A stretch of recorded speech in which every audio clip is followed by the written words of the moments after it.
اس episode کے شروعات میں آپ دیکھیں گے بورسا میں لوکاس کہتا ہے عثمان بہت پرجوش ہے، کراسے ایک بوڑھا بھیڑیا ہے مگر وہ اندھا ہے۔ کمانڈر لوکاس سے کہتا ہے تکبر خداوند کا سب سے خطرناک زہر ہے، آپ کا کیا فیصلہ ہے کمانڈر؟ امانتے کس کو دیں گے؟ تو لوکاس کہتا ہے بلا شبہ تکبر اور جھوٹ سے بھرے ہوئے کراسے کو۔ امانتوں کے بدلے وہ عثمان کی توجہ بطنیہ کی سرزمینوں سے ہٹائے گا، وہ ایک دوسرے کے خلاف ہو جائیں گے اور جنگ میں ترکوں کو جہنم واصل کروں گا۔ اگلے منظر میں ہولوفیرا کمانڈر کے پاس جاتی ہے اور اس سے کہتی ہے آپ نے سخت محنت کی ہے میگنس، لوکاس آپ کو آپ کی محنت کا صلہ ضرور دے گا۔ تو میگنس کہتا ہے جنگ طاقت اور ذہانت کے مخالف ہے، میری کامیابی کی حقیقت یہ ہے کہ مجھے انعام کی امید نہیں ہے۔ ہولوفیرا کہتی ہے سنا ہے کہ مسلمانوں کی مقدس امانتیں چرا لی گئی ہیں، انصاف کا دفاع کرنے والے آپ جیسے کماندار کی نظر میں یہ قابل نفرت حرکت ہونی چاہیے، ایسا کام کون کر سکتا ہے؟ تو میگنس کہتا ہے یہ سب کچھ سامنے آ جائے گا۔ سپاہی کے آنے پر میگنس ہولوفیرا کو وہاں سے بھیج دیتا ہے۔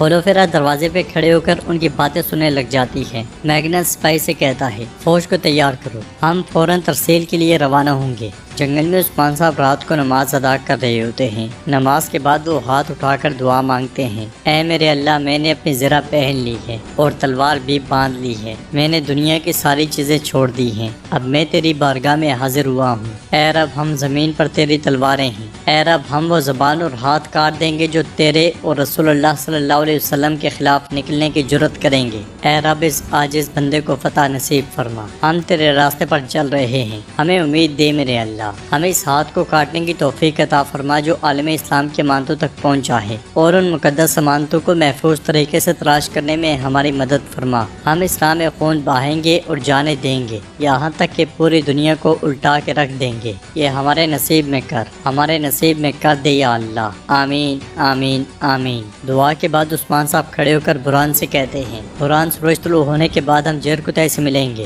اگلی صبح جیرکتائی اس راہب کو لے کر جنگل سے آگے بڑھ رہا ہوتا ہے کہ اسی لمحے ان کے سامنے دو تیر آ لگتے ہیں، جنہیں دیکھ کر جیرکتائی کہتا ہے جال راہب کی حفاظت کرو۔ دیکھتے ہی دیکھتے سانجار سپاہیوں کے ساتھ انہیں گھیر لیتا ہے اور کہتا ہے جیرکتائی راہب کو چھوڑ، یہ میرے ساتھ آئے گا۔ مگر جیرکتائی کہتا ہے اپنے سپاہیوں کو میرے راستے سے ہٹا دو اور مجھے ناراض مت کرو۔ یہ سن کر سانجار سپاہیوں کو راہب کو لینے کا حکم دیتا ہے تو جیرکتائی اس سے کہتا ہے تو تم راستہ نہیں چھوڑو گے؟ ہاں، تمہارے سپاہیوں کو چوٹ پہنچے گی، کتنے افسوس کی بات ہے۔ پھر جیرکتائی آہستہ سے اپنے ساتھی سے کہتا ہے یہ کتے ہمیں جانے نہیں دیں گے، ہم انہیں قتل بھی نہیں کر سکتے، میں افراتفری کا باعث بنوں گا اور تم اپنے گھوڑے کو بھگا لینا، حضور کو اطلاع دینا۔ یہ کہتے ساتھ ہی جیرکتائی چند سپاہیوں کے ساتھ گھوڑے سے اتر جاتا ہے اور کہتا ہے میں تو کہتا ہوں۔ یہ کہتے ساتھ ہی جیرکتائی ان پہ ٹوٹ پڑتا ہے اور اس کے ساتھی گھوڑا دوڑا دیتا ہے، مگر سانجار کے حکم پر سپاہی اسے تیر دے مارتے ہیں۔ دو تیر لگنے کے باوجود وہ گھوڑے کو نہیں روکتا اور بھاگ نکلتا ہے۔ جیرکتائی اور اس کے ساتھیوں پہ تلواریں تان لی جاتی ہیں۔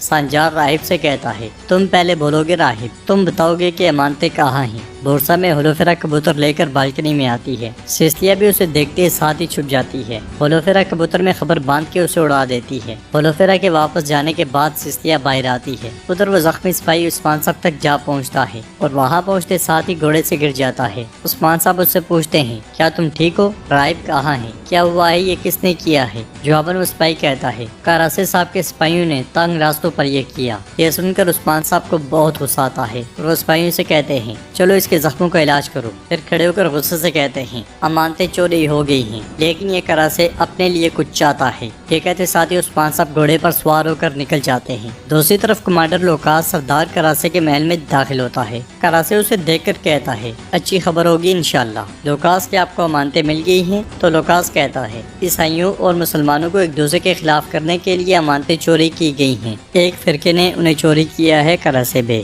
لیکن فکر نہ کریں وہ ناکام ہو جائیں گے۔ کراسے پوچھتا ہے وہ کون ہیں؟ وہ امانتیں کہاں ہیں؟ چلے جا کر ان کے گھونسلوں کو تباہ کر دیں۔ جواباً لوکاس کہتا ہے میرے آدمی اس خانقاہ پہ چھاپا ماریں گے جہاں پہ امانتیں چھپائی گئی ہیں اور وہ وہاں سے امانتیں آپ کے پاس لے آئیں گے۔ یہ سن کر کراسے خوش ہوتے ہوئے کہتا ہے جو کہتے تھے کہ تمہاری آنکھ اور کان تیز ہیں وہ ٹھیک کہتے تھے۔ لوکاس کہتا ہے اب آپ کی باری ہے، عثمان ہمارا مشترکہ مسئلہ ہے، تم نہیں چاہتے کہ وہ مضبوط ہو، میں نہیں چاہتا کہ وہ میری دیواروں کے پیچھے کھڑا ہو۔ جواباً کراسے کہتا ہے عثمان کی فکر نہ کرو، اسے روکنا میرے لیے کوئی بڑا مسئلہ نہیں ہے۔ یہ سن کر لوکاس کہتا ہے سورج غروب ہونے سے پہلے آپ کے پاس امانتیں پہنچ جائیں گی۔ یہ کہتے ساتھ ہی لوکاس چلا جاتا ہے۔ جنگل میں کراسے کے سپاہی راہب پہ تشدد کر رہے ہوتے ہیں۔ سانجار پوچھتا ہے مقدس امانتیں کہاں ہیں؟ مجھے بتاؤ تاکہ میں تمہارا درد کم کروں۔ جرکتائی اسے کہتا ہے رک جاؤ راہب رک جاؤ۔ راہب کے نہ بولنے پر سانجار کہتا ہے تم اب بھی مزاحمت کر رہے ہو ہاں؟ سپاہیوں اس کی ہڈیاں توڑ دو۔ راہب پہ بدترین تشدد ہوتا ہوا دیکھ کر کیوماس کہتا ہے بھائی یہ مر جائے گا، تو سانجار جھڑکتے ہوئے کہتا ہے بولنے سے پہلے نہیں مرے گا۔ کہ اسی لمحے ایک طرف سے سپاہی بلا کر کہتا ہے حضور عثمان سردار اپنے آدمیوں کے ساتھ آ رہے ہیں۔ یہ سن کر سانجار کہتا ہے جلدی سے راہب کو کھول دو۔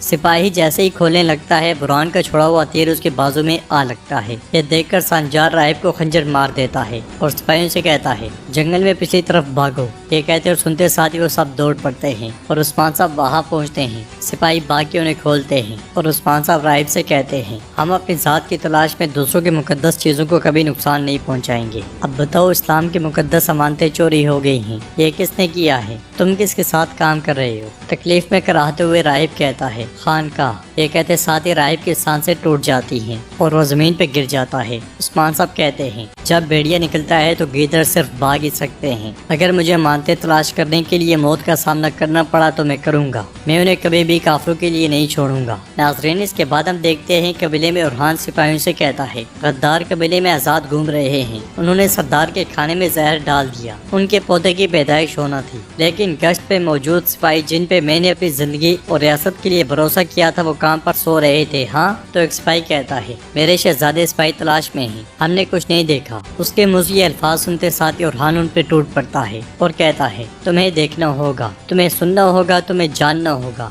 گشت کیا ہے۔ گشت ہماری عزت ہے، جو اپنی عزت کی حفاظت نہیں کر سکتے ان کی میرے پاس کوئی جگہ نہیں۔ یہ کہتے ساتھ ہی وہ بہت سے سپاہیوں پہ ٹوٹ پڑتا ہے اور کہتا ہے میری نظروں سے دفع ہو جاؤ۔ یہ سنتے ساتھ ہی سپاہی اٹھ کے چلے جاتے ہیں اور اوغوز ہولوفرا کی خبر لا کر ارحان کو دیتا ہے، جسے پڑھنے کے بعد ارحان کہتا ہے میرا گھوڑا تیار کرو۔ یہ کہتے ساتھ ہی ارحان آگے بڑھ جاتا ہے۔ زندان میں سروجا اور بیحان ہزال کے پاس موجود ہوتے ہیں۔ ہزال روتے ہوئے کہتی ہے میرے حضور مجھے کسی طرح یہاں سے نکالو۔ تو بیحان کہتا ہے تم کیا کہہ رہی ہو، ہم یہ نہیں کر سکتے۔ یہ سن کر ہزال روتے ہوئے کہتی ہے اس کالی بیوہ نے میرے لیے یہ قید ترتیب دی ہے۔ عثمان صاحب کی پوتی مر گئی۔ سروجا اپنے باپ سے کہتا ہے بابا وہ میری ماں کو بھی مار دیں گے۔ ہزال کہتی ہے میں اس عمر میں اس کالی بیوہ کی وجہ سے نہیں مر سکتی۔ سردار بیحان کہتا ہے تم ڈر کی وجہ سے ایسی باتیں کر رہی ہو، اگر تم اب بھاگو گی تو الزام تم پر ہوگا، پھر ہم اپنی ساکھ کھو دیں گے۔ ذرا پرسکون ہو جاؤ، میں تمہیں آزاد کروانے کے لیے سب کچھ کروں گا۔ یہ کہتے ساتھ ہی بیحان خیمے سے نکل جاتا ہے۔ سروجا بھی جانے لگتا ہے تو ہزال اس سے کہتی ہے آپ مجھے یہاں نہیں چھوڑیں گے، کیا آپ ایسا کریں گے؟ تو سروجا اپنی ماں سے کہتا ہے میں نہیں کروں گا ماں، میں آپ کو بچانے کا کوئی راستہ تلاش کروں گا،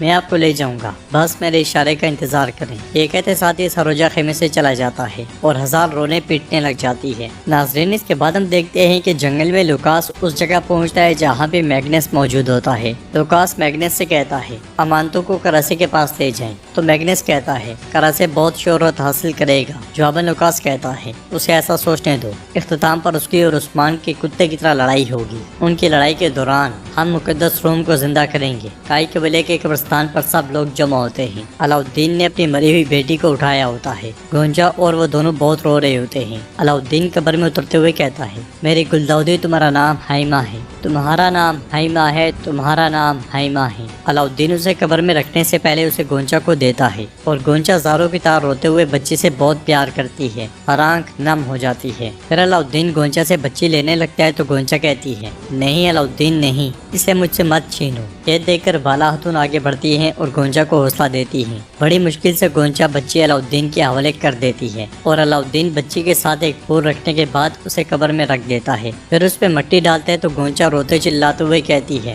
انہوں نے میری بیٹی کو مجھ سے چھین لیا، علاؤالدین تم یہ کیا کر رہے ہو؟ پھر بالا خاتون سے کہتی ہے ماں آپ نے یہ کیسے برداشت کیا تھا، بتائیں تاکہ میں بھی برداشت کر سکوں۔ تو بالا خاتون حلیمہ کی قبر کو دیکھتے ہوئے کہتی ہے سب ٹھیک ہو جائے گا بیٹی، صبر کرو۔